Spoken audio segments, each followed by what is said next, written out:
Welcome to Time for History. Today I'll be presenting one interesting fact about each US president. Let's start off in order with George Washington. He was a dog breeder who loved hunting hounds. He named one dog Sweet Lips and another Drunkard. The second president of the United States was John Adams. His final words were "Jefferson still survives." Little did he know, Jefferson died 5 hours earlier. Speaking of Jefferson, the third U.S. president died on July 4th, which is American Independence Day. So did John Adams.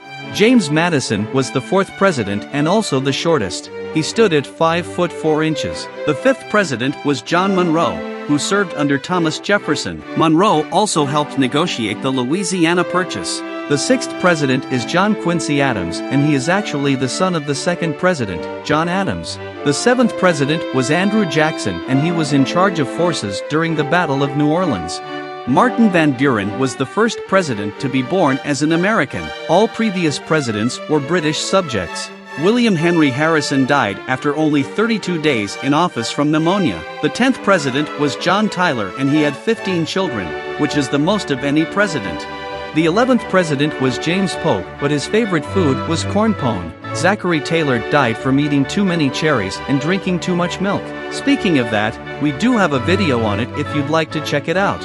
The 13th president was Millard Fillmore, and he was also the last Whig president. Franklin Pierce was a large alcoholic and the 14th president. James Buchanan wanted the U.S. to invade Cuba, and his successor was Abraham Lincoln. The 16th president used to be a wrestler. Andrew Johnson cared for a family of mice inside of the White House. He called them his little fellows.